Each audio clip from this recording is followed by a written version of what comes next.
Dahil sa payatot niyang pangangatawan at may taas lang na 5 talampakan at 6 na pulgada, madalas na siyang bastusin sa pagtawag pa lang ng pangalan. Del Sur, Philippines! Sino ang mag-aakalang may suntok siyang parang may dinamita na diretso tulog ang tinatamaan?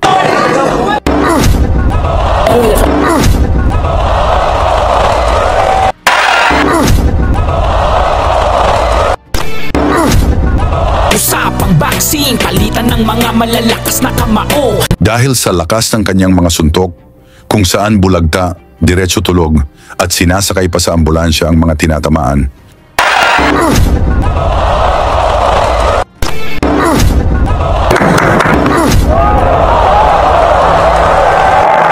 Naging matunog ang Pinoy na sinasabing may agimat o anting-anting.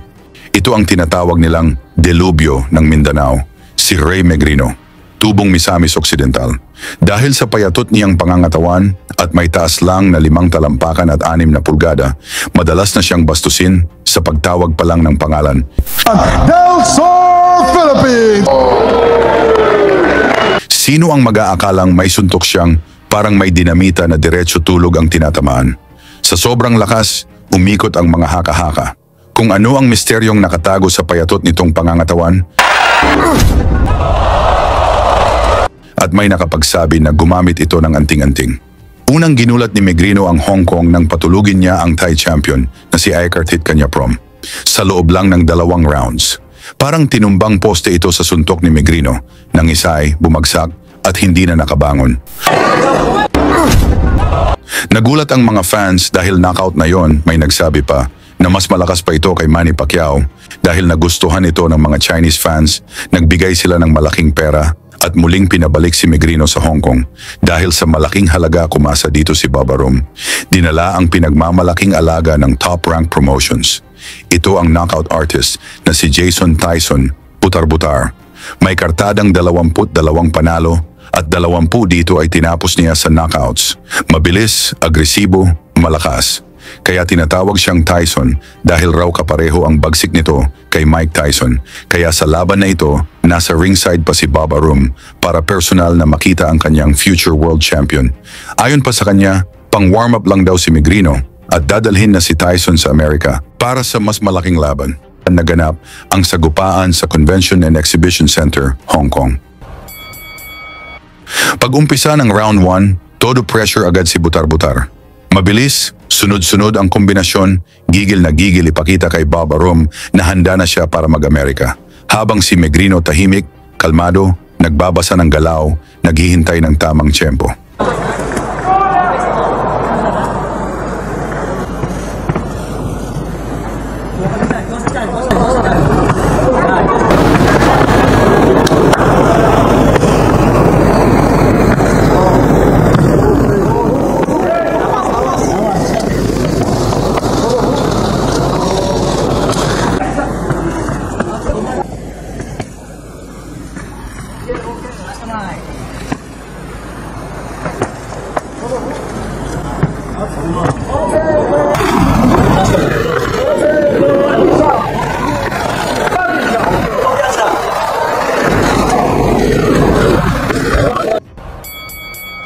Tuloy ang action dito sa round 2 kung saan maganda ang mga pinapatama ni Tyson, kaya kampante si Baba Rum sa pagbagsak ng ating Pinoy.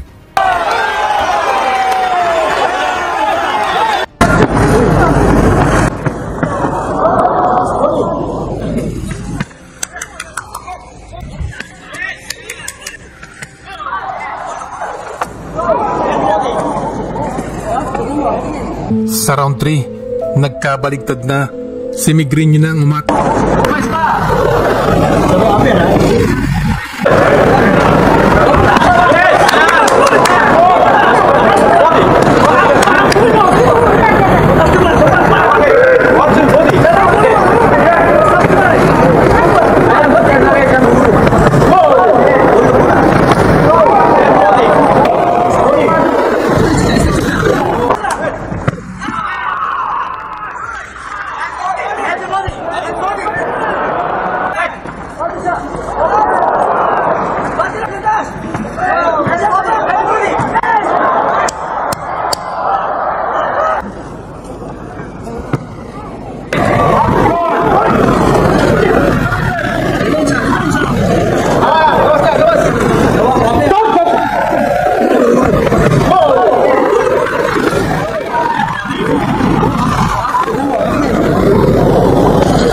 Lamang ang bata ni Bob Arum sa puntos, kaya pangiti-ngiti si Lolo Bob.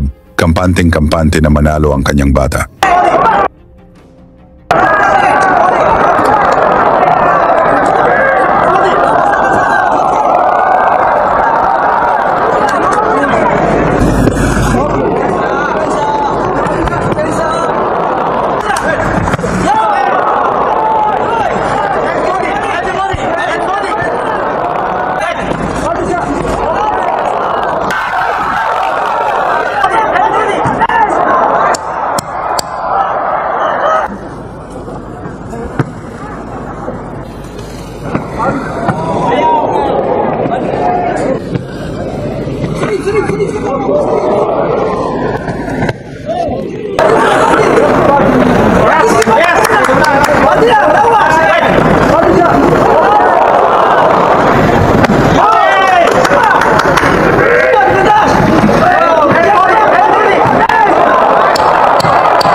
Tuloy pa rin ang agresibong estilo ni Tyson dito sa round 4. Gusto talagang pasikatan si Bob Arum.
Sa round 3, nagkabaligtad na. Si Migrinyo na ang umatake at napapatras si Butar-Butar.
Pagdating ng round 5, dito na nagiba ang kwento.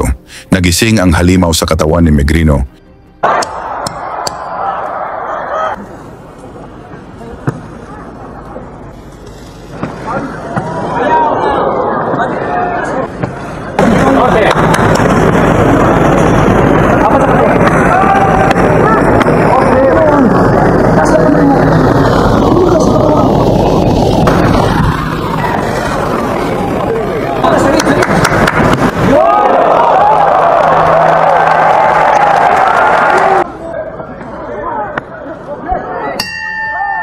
Sa round 5, nagpakita ng tibay si Migrinyo. Kahit isang malakidlat na kanang suntok ang binitawan. Bagsakang Tyson, talagang tulog, walang malay, hindi agad gumalaw. Kailangan pang gisingin, tulungan huminga at mabilis na isinugod sa ospital.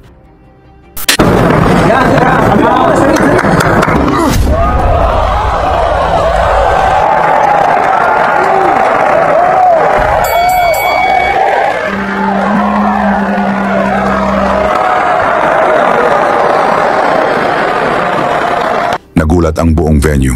At si Bob Arum, tumayo at diretsong lumabas ng arena matapos makita ang kanyang alaga na nakahandusay sa lona.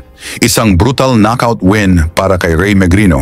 At mula noon, mas kumalat ang balita, imposible daw na walang agimat ang delubyo ng Mindanao. Pero kayo, ano sa tingin ninyo? May anting-anting ba talaga si Ray Megrino? O natural lang talaga ang lakas ng Pinoy?